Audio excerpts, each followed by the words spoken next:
Estudiantes de Derecho de Alta Tecnología, este día vamos a ver sobre los documentos electrónicos. Como en otras ocasiones ya hemos visto algunos antecedentes de un documento electrónico, hoy vamos a ver sobre otros aspectos importantes que debemos de reconocer. Un documento electrónico es un documento cuyo soporte material es algún medio de dispositivo electrónico. Como ya sabemos, ¿cuáles son los dispositivos? Un teléfono móvil, una tablet, una computadora. Además de estos dispositivos electrónicos, también pueden ser de formas magnéticas y en el que el contenido está codificado mediante algún tipo de códigos digitales. Por ejemplo, una USB, un CD o cualquier otra forma de almacenamiento. Esto es para que pueda ser leído, interpretado o producido mediante el auxilio de detectores de magnetización, es decir, algo que las computadoras pueden leer. Con el documento electrónico, la informática ha introducido algunas características de formas innovadoras. Por ejemplo, en cuanto al soporte, permite enormes posibilidades de almacenamiento y difusión de la información. En cuanto al mensaje informativo, permite integrar información textual, en forma visual, en forma móvil, incluso sonora. Esto es por la tecnología digital. En lo referente a la transmisión, permite la edición de los archivos, a la generalización de los ordenadores y telecomunicaciones. Es decir, que hay nuevas formas de poder difundir y tener acceso a la información, mucho más allá de esas barreras que nosotros conocemos como la geográfica, las físicas o incluso las lingüísticas, es decir, las posibilidades de transmisión son muchas. En cuanto a la calidad. Respecto a la calidad, vamos a decir que hay una eficacia en la gestión de la administración. Es decir, es mucho más fácil poder tener una buena calidad por esos documentos electrónicos. Van a garantizar también un diseño, creación y conservación de los documentos. Esto es porque las propiedades requeridas en las legislaciones necesitan darle una validez jurídica y un valor probatorio a estos documentos electrónicos. Y por último, podemos decir que aseguran la conservación y acceso a la memoria histórica. Ahora bien, para hablar de la conservación a largo plazo, el hecho de que los documentos electrónicos puedan estar en conservación a plazos muy largos da una valoración para que los documentos electrónicos no se limitan en un plazo de conservación, sino que asumen el poder tener condiciones de conservación mucho más grandes que los documentos normales o los documentos en duro, es decir, en papel. En la conservación de documentos electrónicos hay que plantearse que con el software y el hardware los documentos han creado aplicaciones, es decir, propiedades de conservación e incluso de migración, es decir, que se pueden trasladar de un dispositivo a otro sin alterar la conservación de los documentos. Los soportes electrónicos están registrados y no necesariamente en papel, sino que en los sistemas binarios, en los sistemas propios de la ingeniería informática. Esta es una representación que a través de esa lectura electromagnética pueden hacer que el almacenamiento sea en discos duros, en memorias, en disquete, en USB y en una gran cantidad de formas de almacenamiento. Cuando hablamos de este soporte óptico, estamos hablando de un soporte que no se degrada, con una capacidad de almacenamiento y de tener fiabilidad que se encuentra dentro de los CDs, de los DVDs, de los CDs regrabables y cualquier otro sistema de grabación y lectura de documentos.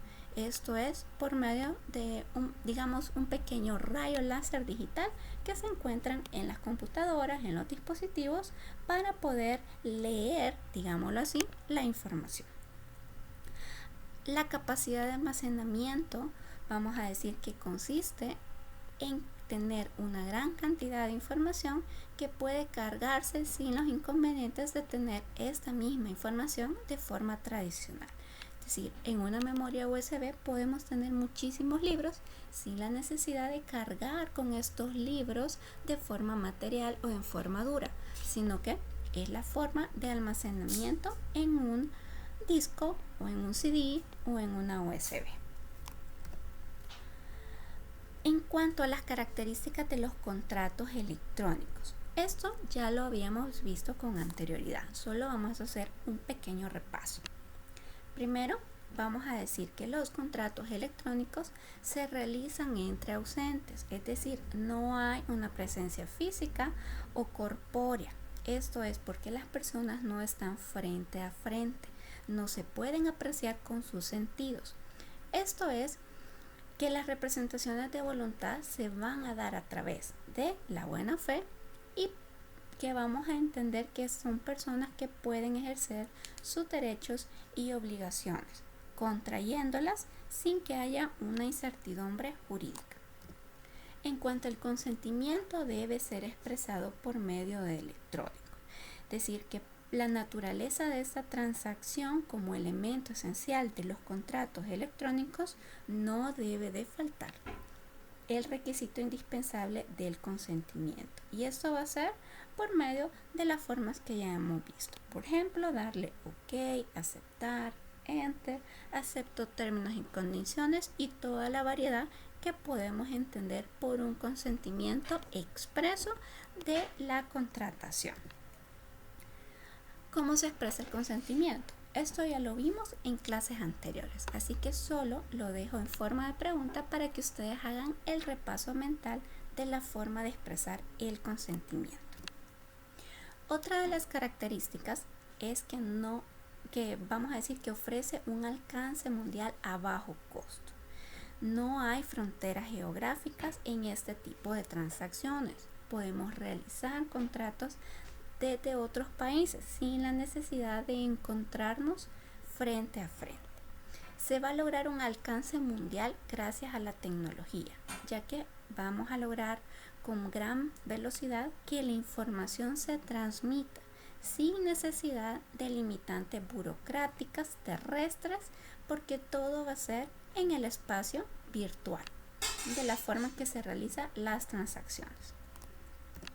Otra de las características es que se realiza en tiempo real, es decir, en un mismo instante de la contratación. No se puede esperar a que pasen días para recibir la respuesta de la aceptación o no, sino que se transmite en el momento preciso, con la pregunta determinada. Los principios de la contratación electrónica. Dentro de nuestra legislación salvadoreña no contamos con una ley específica que regule el comercio electrónico, pero como ya vimos en clases anteriores, tenemos una ley modelo, y esa ley modelo nos da indicativos y principios para poder trabajar por medio de la contratación electrónica. Dentro de los principios está el primero, la autonomía de la voluntad. Esta vamos a decir que es una de las piedras angulares del derecho de toda contratación, es decir, que las personas tienen libertad entre las particularidades de la contratación y poder determinar el contenido del contrato, es decir, lo que quieren obligarse. Por lo tanto, no podemos decir que este requisito queda desligado de las obligaciones. Este principio lo vamos a encontrar regulado en el artículo 1416 del Código Civil salvadoreño. La autonomía de la voluntad es esta razón de ser de la contratación electrónica. Las partes se vinculan conscientes y quedan sujetas a las obligaciones, con la variante que se utilizan soportes tecnológicos para la formación y validez de dicho contrato. Otro de los principios es el principio de la buena fe. Este principio vamos a decir que es muy importante por el hecho de tratarse de transacciones donde la manifestación de voluntad se realiza por redes informáticas. Es decir, no tenemos en nuestra forma de poder corroborar esta información.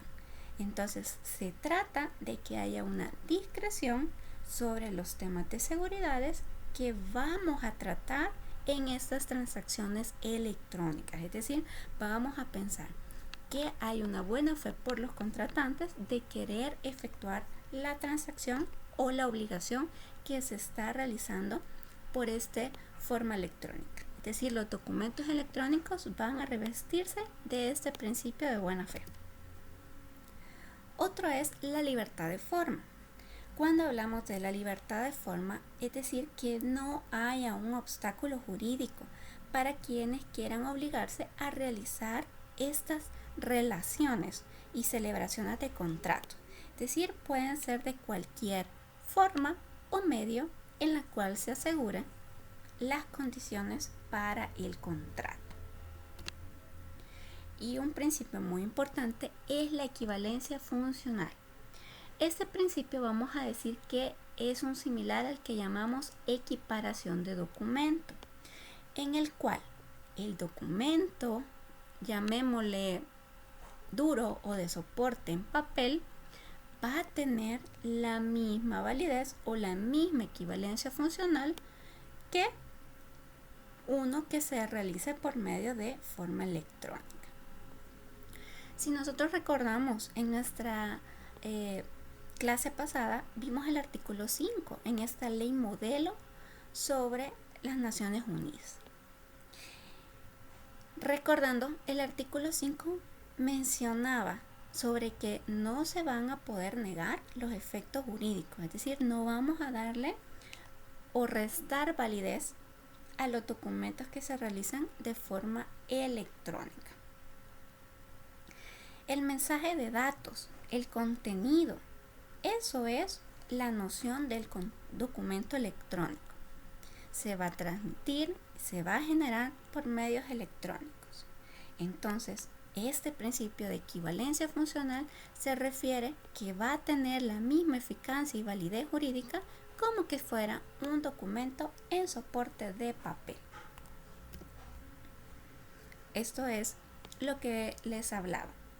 Los mensajes se identifican con el documento electrónico y el principio de equivalencia va a ser que el contenido del documento electrónico va a tener la misma validez y eficacia como que fuera en un soporte de papel. Por último, tenemos este principio de neutralidad tecnológica. Es muy importante, ya que las telecomunicaciones, las tecnologías y la información se caracterizan por ser dinámicos, es decir, por estar en constante cambio, innovándose de una manera muy precipitada.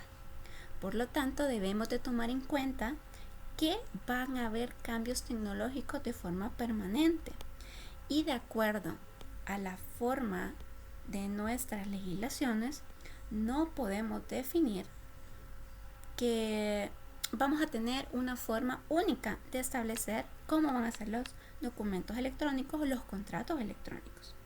Por lo tanto, vamos a tener que tener flexibilidad para adaptarnos a estos avances tecnológicos, dando o asegurando la validez para estas tecnologías. Puede ser que nosotros ahorita no conozcamos un nuevo dispositivo, pero la ley no va a cerrar la oportunidad para que este nuevo dispositivo o nueva forma de almacenamiento sea posible para poder probar y dar eficacia jurídica a un contrato que se realice de aquí a unos 10, 20 años.